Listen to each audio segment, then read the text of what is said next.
할렐루야. 하나님의 은혜가 오늘도 여러분들의 삶 속에 가득하시기를 주의 이름으로 축복합니다.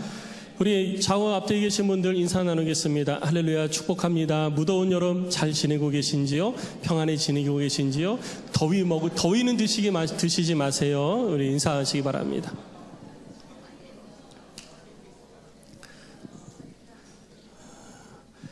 장마가 온다고 그래가지고 얼마나 또 비가 쏟아질까 걱정을 했는데, 중남부 지방은 비가 많이 왔는데 여기는 또 비가 그렇게 많이 안 와가지고 좀 메마른 것 같아요.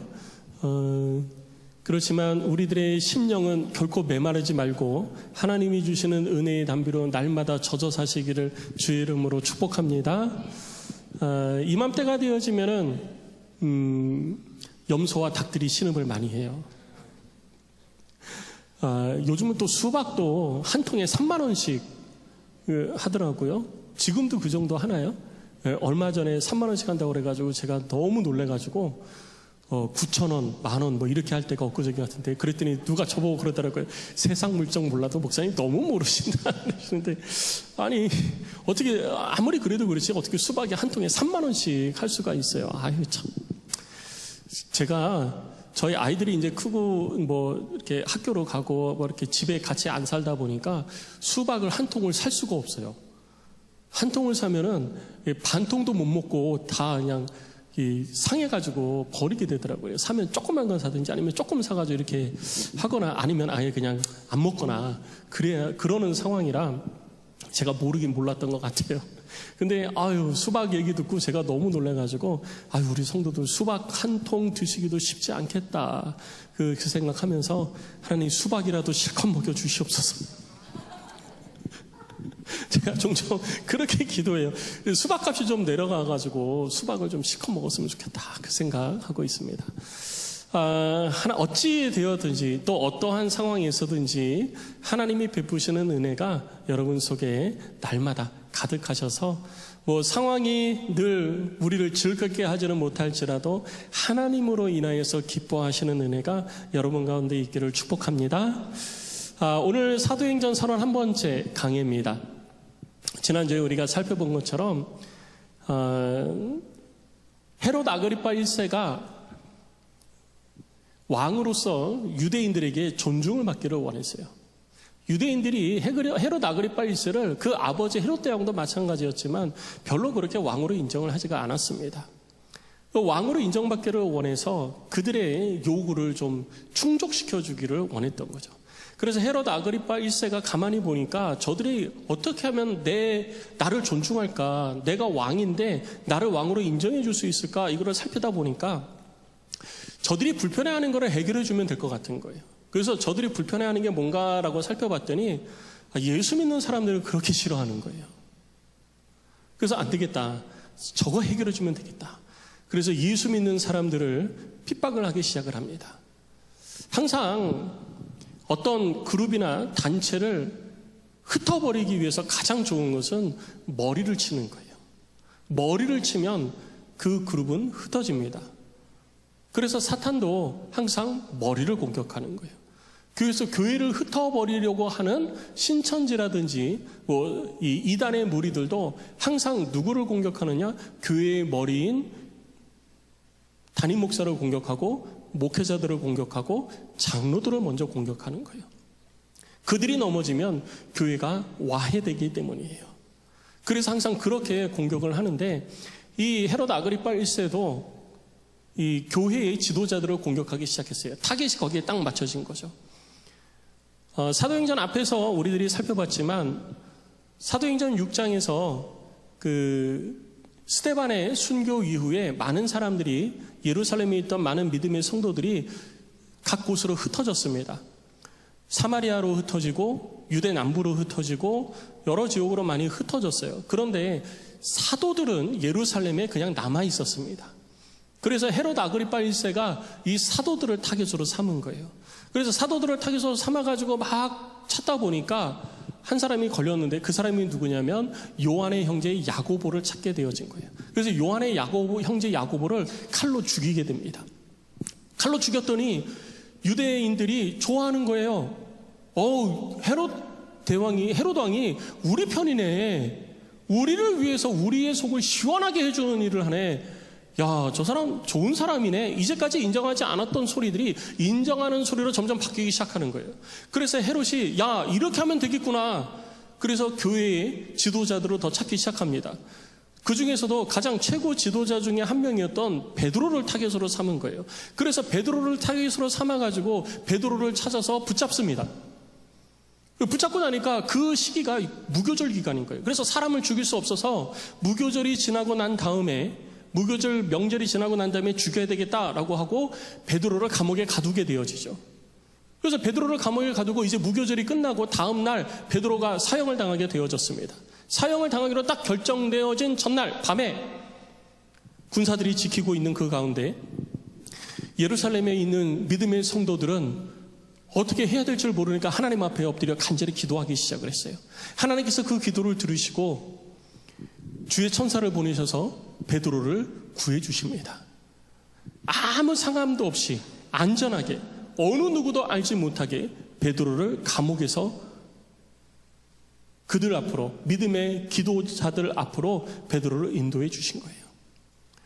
베드로도 이것이 비몽사몽간에 되어진 일이라 생각할 정도로 주의 일하심이 정말 놀라웠던 것입니다. 그래서 그들 앞에 나와서 베드로는 너희들의 기도 가운데 하나님이 어떻게 응답하셨고 또 하나님께서 이런 일들은 나에게 나타내 보여주셨다라는 것을 설명을 한 다음에 그들과 함께 있는 것도 위험해서 모초로 떠나게 되어집니다. 어디로 갔는지는 알 수가 없어요. 성경에서 베드로가 어디로 갔다라고는 안 써 있기 때문에 그냥 모초로 베드로가 떠나게 되어집니다. 자, 이런 일들이 있고 나서 다음 날 베드로를 이제 옥에서 꺼내서 죽여야 되는데 헤롯이 옥에서 꺼내와라 그랬는데 베드로가 사라져버린 거예요. 그러니까 막 군사들도 난리가 나고 헤롯도 막 화가 머리끝까지 나가지고 어떻게 해야 될지 모르는 게 막 불이 막 차가지고 그래서 저 군사들을, 경비병들을 다 신문하고 죽여라! 라고 명령을 하고 자기는 가버나움으로 가게 되어집니다. 왜 헤롯이 예루살렘의 왕인데 예루살렘이 없고 가버나움으로 갔는가?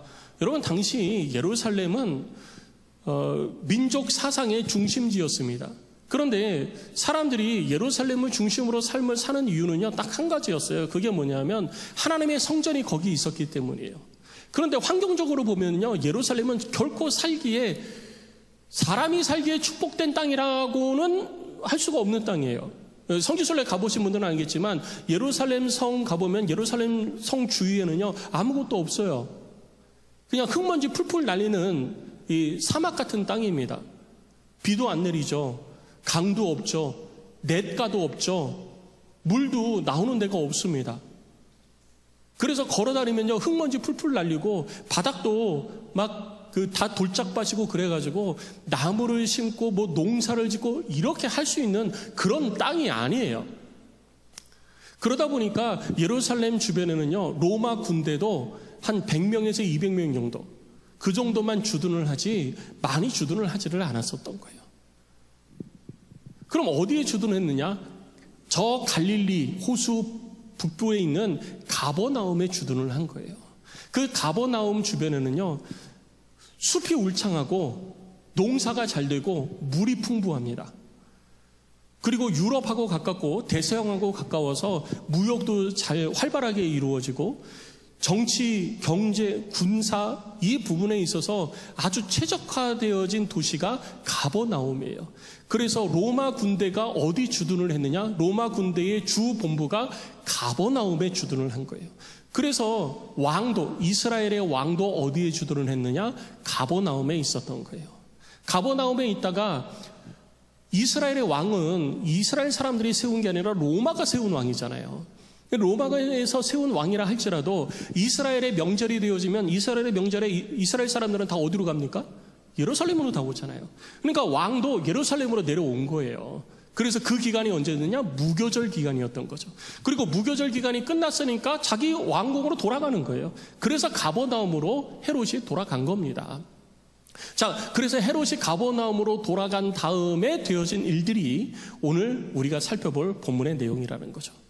자, 헤롯이 가버나움으로 돌아갔는데 이 가버나움의 위치에서 가버나움에서 조금 더 북쪽으로 올라가면 두로와 시돈이라는 두 도시가 있습니다.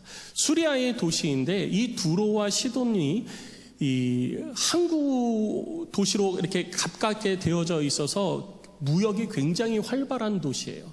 경제 활동이 아주 활발합니다.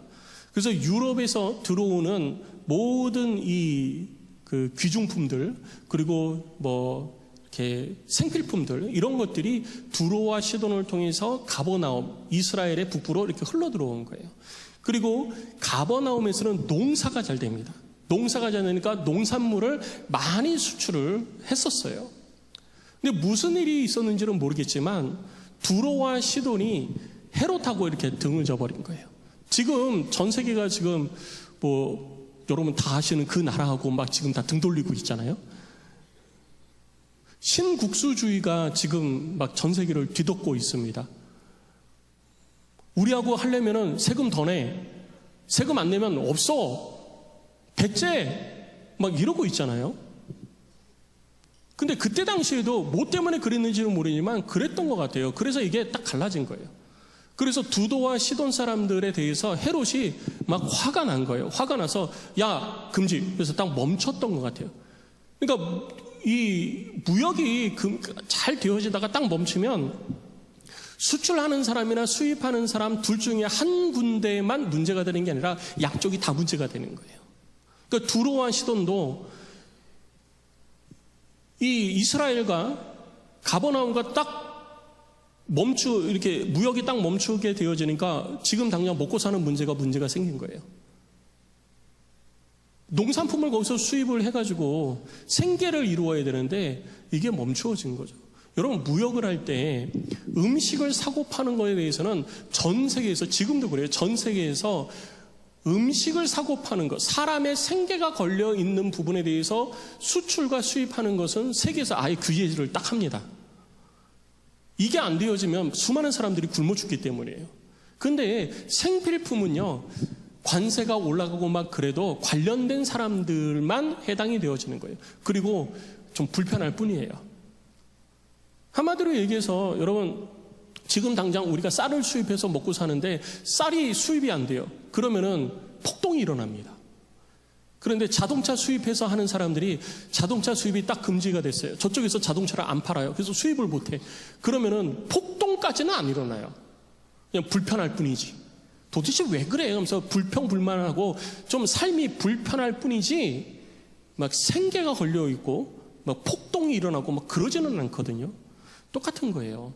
두로와 시돈과 가버나움이 무역을 하다가 문제가 발생했는데 불편한 건 누구냐면 가버나움에 있는 사람들은 좀 불편해요. 왜? 생필품이 들어오고 뭐 무역품이 들어와야 되는데 그거 없어도 사는데 조금 불편할 뿐이에요. 그러니까 참을 만해. 근데 두로와 시돈은 가버나움에서 생산하는 농산품이 그리로 들어가서 먹고 살아야 되는 거예요. 이게 딱 멈추어지니까 두로와 시돈은 난리가 난 거죠. 그래서 헤롯의 가장 최측근 침소 맡은 자 블라스도를 꼬시깁니다. 블라스도를 통해 가지고 야, 좀 잘 좀 얘기해 가지고 이거 좀 어떻게 좀 해봐라 좀 그러면서 사바사바 하는 거죠. 여러분 그래서 사바사바가 어떻게 나왔는지 아시죠? 이 사바사바가 저도 모르겠어요. 누가 그래서 저도 찾아보진 않았는데 누가 그러더라고요. 일제시대 때부터 시작된 말이라고. 사바가 고등어를 얘기를 한대요. 고등어. 그래서 그 일본 순사들이 고등어를 그렇게 일본 사람들이 좋아해서 뭐 이렇게 청탁을 하려면 고등어를 가져왔대요. 그럼 고등어 가져가면은 한 마리 가지고는 안 되니까 사바사바. 그래서 고등어를 2마리를 그래서 아유 그거 안 되면 사바사바 해. 고등어 2마리 가져가가지고 일본 순사한테 이렇게 잘 얘기해가지고 이렇게 하라는 얘기예요. 그래서 사바사바 해. 그래서 사바사바가 됐다고 하는데 모르겠어요 저도. 근데 어쨌든 블라스도에게 사바사바 했나 봐요. 그래서 풀어졌어요. 그래서 물론 두로와 시돈 사람들도 문제가 있었지만 이 헤롯이 다스리는 가버나움 사람들도 불평이 막 있었을 거 아니에요. 왜 우리 이렇게 힘들게 하냐. 옷도 좀 사입기 위해서 옷감도 하고 해야 되는데 옷감 수입도 금지하고 그러면 어떡하냐 하면서 불평불만이 있었을 거 아니에요. 그래서 헤롯이 어느 날 관복을 딱 입고 가버나움 사람들 앞에 딱 섭니다. 그리고 연설을 하죠. 지금으로 얘기하면 시국 선언 혹은 국정연설 이런 걸 하는 거예요. 딱 관복을 입고 서가지고 연설을 합니다. 근데 그 연설이 얼마나 대단했는지요. 뭐라고 연설을 했는지는 모르겠지만 정말 대단한 연설이었나 봐요. 사람들이 그 연설을 듣고 막 난리가 난 거예요. 막 난리가 나서 뭐라고 평가를 하냐면요. 당신이 한 얘기는 사람의 얘기가 아니라 신의 소리입니다. 이런 얘기를 하는 거예요. 그러니까 헤롯의 어깨가 어떻게 됐을까요? 뿡뿡뿡뿡 하면서 이제 어깨가 쫙 내가 말이야 봤지? 내가 한마디 하면 이렇게 되는 거야. 쫙 올라가면 어깨가 막 쭉 오는 거예요. 그때 당시에는요 신이라고 신의 현현이라고 그러면은요 사람들이 막 최고로 쳤거든요. 근데 사람들이 그러잖아요. 이건 사람의 소리가 아니라 신의 소리입니다. 그러면 당신이 신입니다 이러는 거예요. 가버나움 사람들이 그래 안 그래도 막 속상이 있었잖아요. 막 나 왕으로도 인정 안 하고 왕으로 세웠는데 왕으로도 인정은 안 하고 저것들이 말이야 막 왕인데 막 존중도 안 하고 얼마나 속이 상했겠어요. 근데 당신의 소리는 신의 소리입니다. 사람의 소리가 아닙니다. 뭐 그러니까 막 어깨에 힘이 쫙 들어간 거예요. 봤지? 막 이러는 거죠. 이게 성경은 뭐라고 그러냐면요. 우리 23절 말씀을 보니까 이렇게 기록하고 있어요. 헤롯이 영광을 하나님께 돌리지 아니하였다라고 말하고 있습니다. 이 말이 뭐냐면요. 이 땅의 모든 권세는 하나님으로부터 오는 줄 믿습니다. 하나님이 주시는 거예요.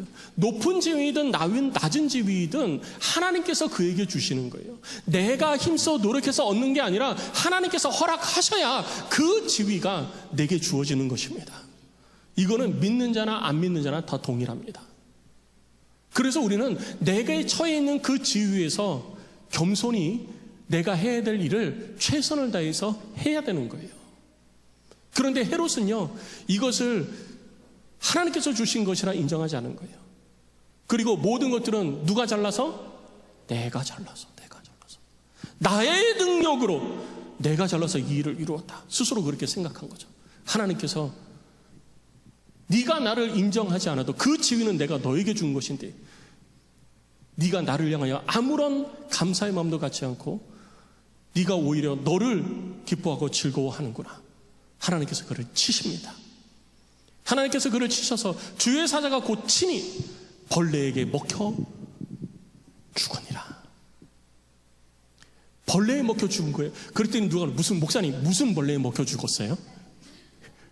하나님이 치셔서 죽은 게 중요한 게 아니라 무슨 벌레였느냐가 중요한 것 같아요. 그래가지고 목사님 그 벌레 지금도 있어요?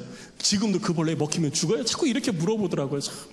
아니 관심 가져야 될 게 관심 가져야지. 그 별것들 벌레가 아니더라도 하나님이 죽이신 다음에 죽지 않겠습니까? 근데 헤롯을 죽인 방법으로는 벌레 사람의 손이 아니라 아무 능력도 없고 사람의 발에 밟힐 만한 벌레, 헤롯이 가장 무시하는 사람의 발에도 밟힐 만한 그 벌레에게 먹혀 죽였다는 거예요. 그 가치 없다고 여겨지는 그것이 내 생명을 빼앗아 갔다는 것입니다. 이게 중요한 거예요. 근데 저도 어떤 벌레인지 궁금하더라고요. 찾아봤어요. 그랬더니 그때 당시에 많은 사람들이 벌레에 먹혀서 급사를 하는 경우가 있더라고요. 근데 이 벌레가 뭐냐면 지금으로 하면 회충의 한 종류인데 사람 속에서 사람 살을 파먹는 거예요. 그래서 급사를 하는 거죠. 지금으로 하면 장천공, 위가 뚫리고 장이 뚫려가지고 급사를 하는 거예요. 몇 시간 만에 그냥 죽는 거죠. 그런 회충이 있어요. 근데 지금은 없어졌어요. 약이 좋아져가지고 지금은 그런 벌레인데 지금도 여러분 아프리카에 가면 사람 팔 속에다가 파리가 알을 낳고 그 팔 속에서 사람 살을 파먹으면서 유충이 자랍니다. 그리고 자라서 날 때가 되어지면 사람 살을 뚫고 나와가지고 이제 날아가는 거예요. 그래서 사람 살 속에 구더기가 있어요. 농담이 아니고 진짜 지금도 그래요. 근데 그때 당시에는 사람 속에서 회충이 사람 살을 파먹어가지고 사람이 급사를 하는 경우죠. 근데 어쨌든 뭐가 되어졌든지 그렇게 내가 이루었어 막 이런 사람이 모든 사람들의 발에 밟힐 만한 회충에 의해 가지고 벌레에 의해 가지고 죽임을 당했다라는 거예요. 그런데 중요한 거는요 24절의 선포예요. 24절에 이 일이 있고 나서 하나님이 말씀하시는데 뭐라고 말씀하시느냐? 성경은 이렇게 말하고 있습니다. 하나님의 말씀은 흥왕하여 더하더라. 할렐루야. 이 모든 일들이 일어나면은 무엇이 있었다? 하나님의 말씀이 있었다라는 거예요. 우리들이 볼 때는 그냥 되어진 것 같죠. 어떻게 하다 보니까 그냥 되어진 것 같잖아요. 그런데 그 모든 일 뒤에는 하나님의 말씀이 있었다라고 성경은 말하고 있는 것입니다. 그래서 그들 가운데 하나님의 말씀은 흥왕하여 더하더라라고 선포하고 있는 거예요. 어찌 보면 이 24절 말씀이요 앞의 내용과 전혀 상관없는 것처럼 보여요. 그렇죠. 전혀 상관없는 것처럼 보이거든요. 갑자기 이 말씀이 툭 튀어나온 거예요. 그런데 이 말씀이 미치는 영향은 정말 위대하고 놀라운 것입니다. 하나님의 말씀이 흥왕하여 더하여지더라. 이런 일들이 있고 나서 앞서 예전에 조금 더 앞으로 돌아가야 돼요. 안디옥 교회에서 그리스도인이라 불리운 사람들이 예루살렘 교회가 기근으로 인해서 힘들다는 이야기를 듣고 부조를 해서 지금으로 얘기하면 구제언금을 해서 그때 당시 교회 지도자인 바울과 바나바의 손에 들려가지고 예루살렘 교회에 전달을 했습니다. 그게 한 1년 전 얘기예요. 예루살렘 교회에 전달을 하고 바울과 바나바가 이제 다시 안디옥으로 돌아옵니다. 안디옥으로 돌아오는데 안디옥으로 돌아올 때 누구를 데리고 돌아오느냐? 바나바의 생질인 마가 요한을 데리고 돌아오는 거예요. 오늘 본문에서는 그냥 부조하는 일을 마치고 마가라 하는 요한을 데리고 안디옥으로 돌아왔다, 예루살렘에서 돌아왔다라고 표현되어져 있는데 골로새서 말씀을 보면은 이 마가 요한이 누구냐 하면 바나바의 생질이라고 표현하고 있어요. 생질 그러니까 도대체 생질이 누구야? 그렇죠? 생질이 누군지 모르시죠? 성경을 조금 쉽게 썼으면 괜찮은데 옛날 사람들이 번역을 해가지고 생질이 뭐냐면요, 누구냐면 생질은 내 누이의 자녀를 생질이라고 그러는 거예요. 내 누이의 자녀, 그러니까 손 위 누이나 손 아래 누이의 자녀, 아들, 그를 생질이라고 합니다. 그러니까 쉬운 말로 얘기하면 뭐예요? 그냥 조카예요, 조카, 이종 조카, 그냥 조카. 그래서 바울과 바나바가 예루살렘에 들렸다가 올라오면서 바나바의 조카 마가 요한을 데리고 온 거예요. 그러니까 이 말은 뭐냐면 앞으로 바울과 바나바가 쭉 사역을 해 나가는 데 있어서 이제 누가 함께 한다? 마가 요한이 함께 한다라는 것을 언지를 주는 겁니다. 그러니까 여러분 이 성경을 통해 가지고 우리들이 알아야 돼요. 사도행전에 그림을 쭉 그릴 수 있어야 되는 겁니다. 바울이 회심을 하고 예루살렘 교회에 와서 사도들의 인정을 받으려고 했는데 인정이 안 되어지니까 바나바가 사울을 다소로 피난시키잖아요. 그리고 사울은 다소에 머물러 있을 때 안디옥에서 복음을 전한, 헬라인에게도 복음을 전한 몇 사람으로 인해서 교회가 생겨지고 그 교회가 부흥하게 되어지면서 예루살렘 교회에서 안디옥 교회에 누구를 보내요? 바나바를 보내게 되어지죠. 바나바가 안디옥에 가서 보니까 자기 혼자 가지고는 안 되겠어요. 그래서 가까운 곳에 다소에 누가 있어요? 바울이 있는 거예요. 그래서 바울을 데려다가 1년 동안 바나바와 함께 안디옥에서 성도들을 가르칩니다. 그래서 1년 동안 가르쳤더니 안디옥에 있는 성도들이 뭐라고 불렸어요? 그리스도인이라 불리운 거죠. 그리스도인이라 불리워서 바울과 바나바가 그들과 함께 신앙생활을 하고 있는데 예루살렘 교회가 어렵다는 소리를 듣고 구제언금을 바울과 바나바를 통해서 보내고 그리고 다시 돌아오는 길에 마가 요한을 데리고 돌아왔다. 자, 그 다음에는 이제 어떻게 되냐? 여기서부터 이제 이 세 사람을 통해서 이루시는 하나님의 일하심이 앞으로 이제 촥촥촥촥 펼쳐지게 되는 거예요. 그러니까 이런 흐름을 우리가 알고 사도행전을 보면서 이런 흐름을 봐야 된다는 거죠. 근데 오늘은 그 사이에 낀 사건으로 드러나 있는 이 헤롯 아그리파 1세의 죽음에 관해서 우리가 살펴보면서 이 사건을 통해서 하나님은 지금 무엇을 말씀하시고자 하시는가? 우리에게 무엇을 가르쳐주고자 하시는가? 이 부분을 좀 살펴보기를 원하는 거죠. 먼저 첫 번째는요. 하나님은 교만한 자를 싫어하신다는 거예요. 잠언 말씀을 보면 이렇게 기록하고 있습니다. 교만은 패망의 선봉이다. 우리 같이 읽을까요? 잠언 16장 18절입니다. 시작. 교만은 패망의 선봉이요 거만한 마음은 넘어짐의 앞잡이리라. 교만은 패망의 뭐라고요? 선봉. 하나님 앞에 범죄한 자들이 멸망을 당하고 하나님 앞에 패함을 당하는데 제일 먼저 패하는 사람이 누구라고요? 교만한 사람. 교만한 사람. 근데 이 교만이라는 것에 대해서 성경은 크게 두 가지 의미로 이야기를 하고 있습니다. 그게 뭐냐면 조금 협의적인 의미, 이런 사람이 교만한 거야 라고 할 때는 뭐라고 얘기하냐면요, 자기 자신을 다른 사람보다 더 낮게 여기는 사람. 저 사람보단 내가 더 똑똑해, 저 사람보단 내가 더 훌륭해, 저 사람보단 내가 더 낫지, 내가 더야, 내가 이런 사람을 교만한 사람이라고 우리는 일반적으로 이해를 하고 있습니다. 이게 협의적 의미에서의 교만의 개념이에요. 그런데 성경은 여기서 한 걸음 더 나아가서 조금 더 광의적인 의미에서 교만에 대해서 이야기를 합니다. 그게 뭐냐면 자기 자리를 지키지 않고 떠나서 자기의 원함을 이루려 하는 것도 교만이라고 얘기하고 있는 거예요. 예를 들면 뭐냐면 하나님께서 내게 이런 자리를 주셨어요. 그런데 이런 자리가 마음에 안 드는 거예요. 나는 여기에 머물러 있을 만한 사람이 아닌데 왜 하나님은 여기다 이런 자리에 나를 주셨지? 나는 더 높은 자리로 가야 되는데, 나는 더 높은 자리로 가서 더 많은 일들을 할 수 있는데, 내가 더 많은 영향력을 미칠 수 있고 내가 더 많은 일을 할 수 있는데 나를 왜 이런 자리에 주셨어? 난 여기 싫어, 난 이쪽으로 갈 거야 라고 하는 것도 역시 교만이라는 거예요. 그런데 하나님은 그 교만한 자들을 향해서 어떻게 말씀하시느냐? 하나님은 이 교만한 자들을 향해서 말씀하실 때 이런 일들을 이룬 것에 대한 대표적인 교만한 자가 누구냐면요, 바로 사탄입니다. 그래서 이사야서 14장 말씀을 보면 사탄에 대해서 이렇게 이야기를 하고 있어요. 우리 12절부터 15절까지 같이 읽어볼까요? 우리 12절부터 읽습니다. 시작. 너 아침의 아들 계명성이여 어찌 그리 하늘에서 떨어졌으며 너 열국을 엎은 자여 어찌 그리 땅에 찍혔는고 네가 네 마음에 이르기를 내가 하늘에 올라 하나님의 뭇별 위에 내 자리를 높이리라. 내가 북극 지폐의 산 위에 앉으리라. 가장 높은 구름에 올라가 지극히 높은 이와 같아지리라 하는도다. 자, 그래서 어떻게 됐냐? 시작. 그러나 이제 네가 스올 곧 구덩이 맨 밑에 떨어짐을 당하리로다. 구덩이 맨 밑에 떨어진대요. 어떻게 했더니 하나님이 계명성에게 얘기했잖아요. 너 이 자리에서 네 할 일은 이거야 라고 줬는데 그게 싫은 거예요.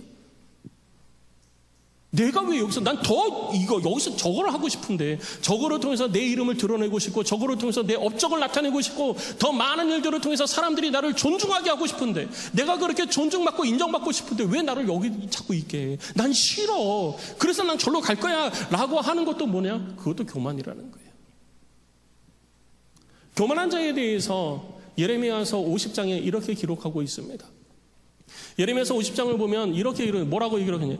같이 읽어볼까요? 시작. 주 만군의 여호와의 말씀이니라. 교만한 자여 보라, 내가 너를 대적하나니 너의 날 곧 내가 너를 벌할 때가 이르렀습니다. 교만한 자는 하나님이 어떻게 하신다고요? 대적하신다고요. 교만한 자는 너 왜 그래? 이게 아니에요. 교만한 자는 하나님이 어떻게 하신다고요?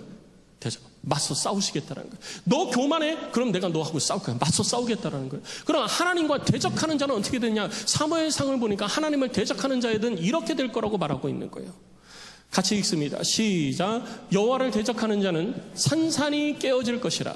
하늘에서 우리로 그들을 치시리로다. 여호와께서 땅끝까지 심판을 내리시고 자기 왕에게 힘을 주시며 자기의 기름 부음을 받은 자의 뿔을 높이시리로다 하더라. 하나님을 대적하는 자는 어떻게 한다고요? 그냥 부수는 것도 아니고 산산이 부서지는, 회복 불가능하게 하나님께서 부셔버리겠다는 거예요. 그러니까 교만한 자는 어떻게 돼요? 하나님 앞에서 산산이 부서지는 거예요. 성도 여러분, 우리 교만하지 맙시다. 교만하지 않으려면 어떻게 되죠? 어떤 게 교만하지 않은 걸까요? 반대를 보면 돼요. 교만하지 않은 것은 겸손이에요. 겸손. 겸손을 성경은 뭐라고 하냐면 남을 나보다 낮게 여기는 것을 겸손이라고 이야기합니다. 그래서 겸손한 사람의 모습을 보면 이런 모습을 가지고 있는 거예요. 하나님 앞에서 스스로 죄인임을 인정하는 거예요. 난 죄인입니다. 그리고 그 죄인된 나를 하나님께서 은혜로 구원해 주셨으니 그 은혜에 감사하고 하나님의 말씀에 순종하는 거예요. 내 뜻을 이루려고 하는 게 아니라 하나님의 말씀에 순종하는 것이 바로 겸손한 사람의 모습인 것입니다. 그래서 다른 사람을 나보다 낮게 여기는 거예요. 당신이 더 낫습니다. 그 사람이 나보다 능력이 뛰어나기 때문에, 그 사람이 나보다 권위가 높기 때문에, 높은 위치에 앉아있기 때문에, 행정적으로 그 사람이 나보다 지위가 더 높아서 당신은 나보다 더 나은 사람이라고 인정하는 게 아니에요. 그건 겸손이 아닙니다. 그 사람이 나보다 못한 것처럼 보여지고, 객관적으로 볼 때 그 사람이 나보다 부족한 것처럼 보여져도 내가 죄인이었는데 죄인 됐다를 하나님이 구원해 주셔서 내가 지금 살아있는 것 자체가 하나님의 은혜인데, 내게 주어진 하나님의 말씀에 순종하는 것이 하나님의 은혜인데 내가 더 무슨 말을 할 수 있겠습니까? 죄인 된 나보다 당신이 나은 사람입니다. 이렇게 고백하고 인정하고 섬기는 것이 바로 겸손한 자의 모습이라는 것입니다. 그래서 겸손한 자는요, 자기 뜻대로 안 사는 겁니다.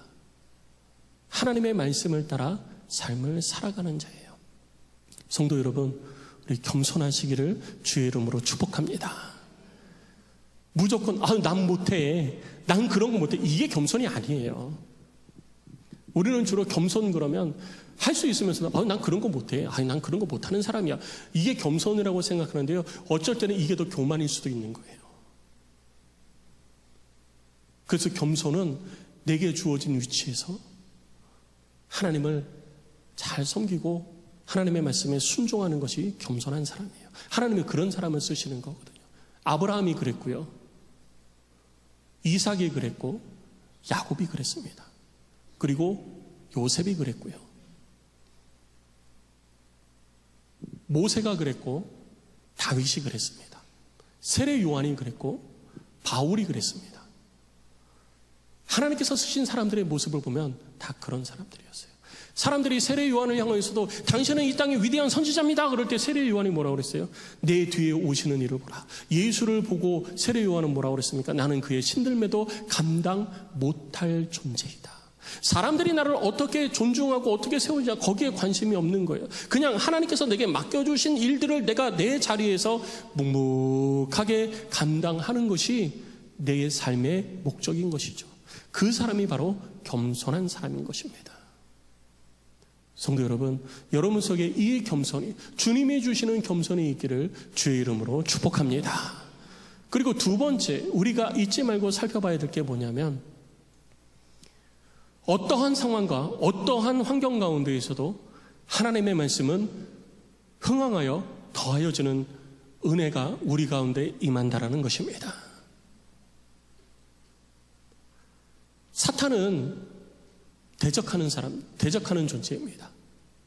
사탄에 대해서 여러 말을 하는데, 딱 성경에 뭐라고 얘기하냐면요, 사탄이라는 뜻 자체가 대적자, 원수, 고소자, 이런 뜻을 가지고 있어요. 그런데 에베소서 2장 2절 말씀을 보면 공중권세를 잡은 자라고 표현하고 있습니다. 우리 에베소서 2장 2절을 같이 읽어볼까요? 시작. 그때의 너희는 그 가운데 행하여 이 세상 풍조를 따르고 공중권세 잡은 자를 따랐으니 곧 지금 불순종의 아들들 가운데서 역사하는 영이라. 그러니까 사단이 우리 가운데 역사하면서, 하늘에서 쫓겨나서 우리 가운데 역사하면서 뭐 하는 자라고요? 공중권세를 잡은 자. 공중권세를 잡고 있기 때문에 이 땅에서 되어지는 모든 일들을 사단이 자꾸 주장하려고 하는 거예요. 그래서 사단은 대적자입니다. 누구의 대적자냐? 하나님의 대적자예요. 하나님의 대적자이기 때문에 그는 반드시 하나님 앞에서 멸망할 것입니다. 하나님께서 산산이 부서뜨릴 거예요. 자기들도 산산이 부서질 거를 알까요? 모를까요? 알죠.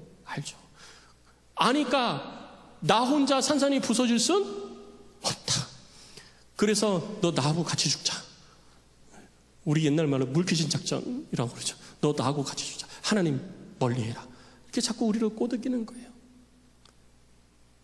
그거 하나님이 하신 게 아니라 네가 한 거야. 네 능력으로 한 거야. 하나님이 하시는 것이 아니라 그건 네가 그래서 그런 거야. 네가 잘나서 그런 거고 네가 똑똑해서 그런 거야. 사람들의 마음을 그렇게 자꾸 부추기는 겁니다. 거짓말을 하죠. 하나님의 말씀에 대해서 거짓말하고 거짓말로 사람의 마음을 자꾸 유혹합니다. 그래서 어찌 보면 하나님으로부터 멀어지게 하는 거죠. 헤롯 아그리파 1세도 하나님으로부터 점점점 멀어졌습니다. 명절이 되어지면 예루살렘에 가서 하나님을 예배하는 자리에도 함께합니다. 왕의 지위로서 함께하고 다 함께합니다. 그러나 그는 하나님을 존중하지 않았어요. 그리고 자기 자신의 위대함과 자기 자신의 업적을 드러내는 데 바빴습니다. 결국 그런 자를 하나님은 용서하지 않으시고 그를 치신 것이죠.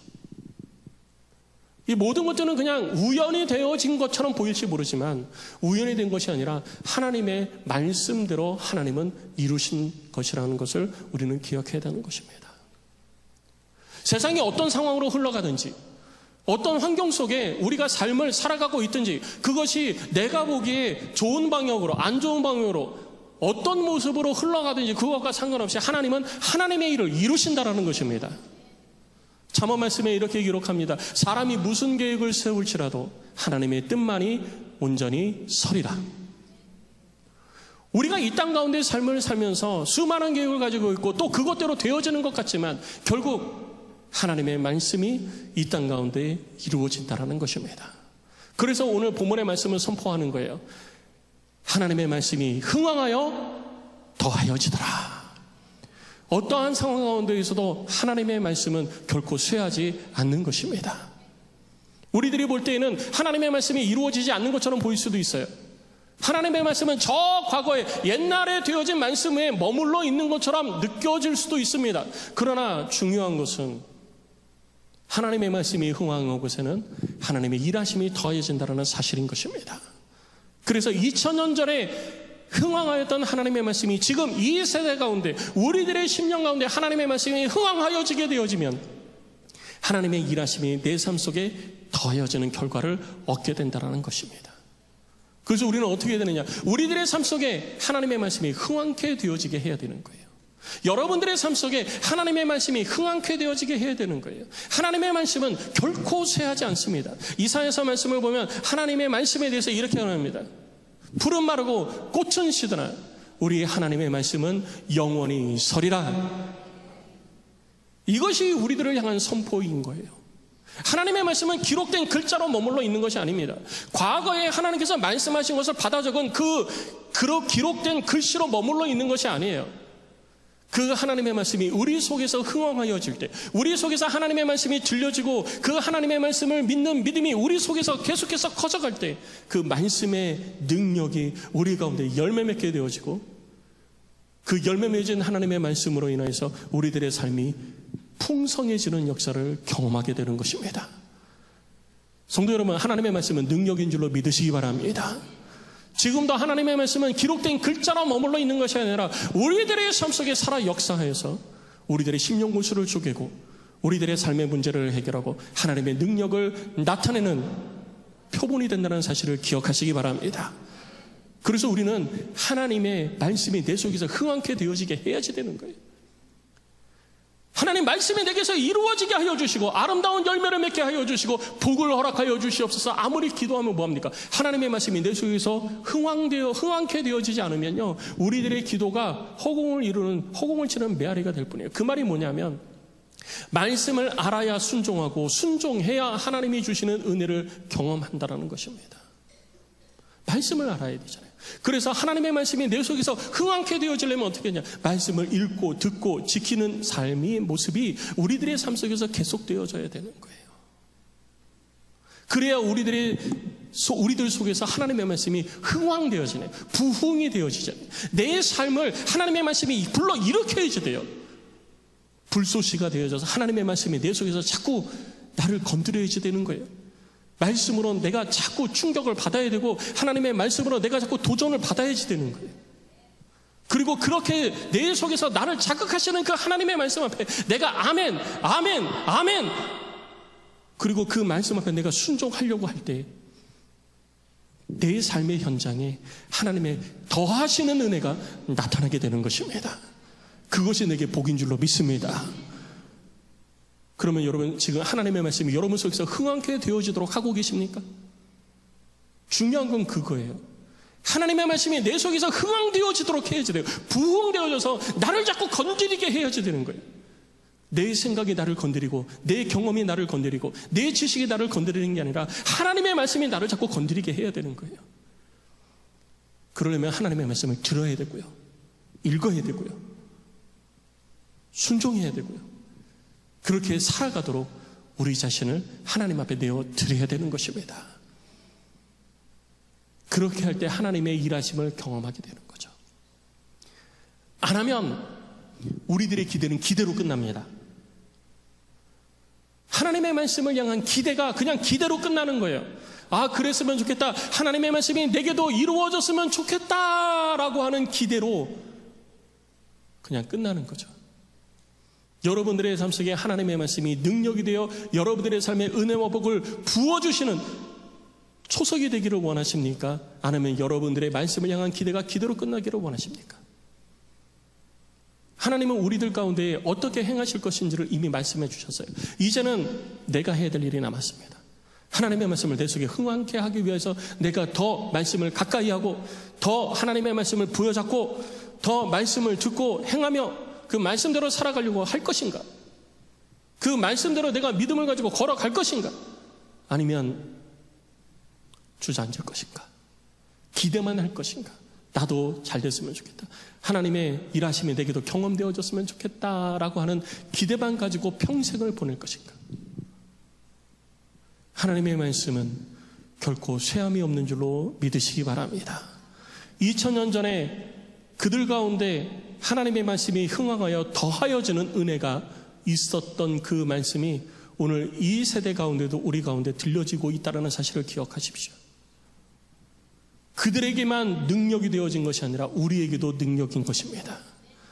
우리에게도 하나님의 말씀은 살아 능력으로 역사하시는 말씀인 것입니다. 이 말씀을 향한 믿음을 가지고 말씀을 붙잡고 정말 내 삶을 흥황케 하는 하나님의 말씀의 능력을 경험하는 안디옥의 모든 성도들이 다 되시기를 주의 이름으로 축복합니다. 우리 시간 함께 우리 찬양하고 기도 제목 가지고 기도하는 시간 갖도록 하겠습니다. 우리 기도 제목 우리 함께 보겠습니다. 우리 두 가지 기도 제목입니다. 우리 같이 읽습니다. 1. 교만함으로 하나님을 대적하는 자를 용서하지 않으심을 알고 주의 말씀 앞에 순종하여 겸손히 행하겠습니다. 아까 말씀드렸죠. 교만이 단순히 내가 더 한 거야, 내가 잘났어 라고 자기 자신의 잘남을 이야기하는 것뿐만 아니라 내게 주어진 자리에서 순종하지 못하고 거기에 만족하지 않으면서 더 많은 것에 욕심을 가지고 나 자신을 드러내려고 하는 그 모습도 교만이라는 거예요. 그러니까 내가 어떤 자리에 있든지 그 자리를 내게 허락하실 것은 하나님이세요. 그래서 하나님은요, 높은 자리에 있는 자를 낮추시고 낮은 곳에 있는 자를 높이시는 것입니다. 하나님이 뜻하신 대로 하나님은 일하시는 거예요. 그러니까 우리는 나도 저런 높은 곳에 앉고 싶은데 라는 게 아니라 하나님께서 내게 주신 자리, 그 자리가 높든지 낮든지 나를 통해서 이루고자 하시는 하나님 앞에 순종하며 내게 맡겨진 사명을 감당하는 것이 겸손이라는 거예요. 그런 자에게 하나님은 은혜를 베푸시는 것입니다. 성도 여러분, 우리 교만하지 말고 하나님 앞에서 겸손한 삶을 살아감으로 하나님이 주시는 복을 누리는 복된 성도가 되시기를 주의 이름으로 축복합니다. 우리 제목을 놓고 기도합시다. 우리 두 번째 읽습니다. 2. 주여, 하나님의 말씀을 결코 쇠하지 않으시고 내 삶 속에 날마다 더 흥황하여 풍성한 열매를 거두게 하심을 믿습니다. 내게 더 큰 은혜를 부어 주소서. 소망하시기 바랍니다. 하나님께서 내 속에 하나님의 말씀을 흥황케 하셔서 하나님의 말씀이 흥황하여 더하더라 라고 하는 그 은혜가 2000년 전에도 있었고 지금도 내 삶 속에 있기를 주의 이름으로 축복합니다. 우리 이 제목을 놓고 우리 마음을 같이 해서 우리 함께 찬양하고 기도하겠습니다.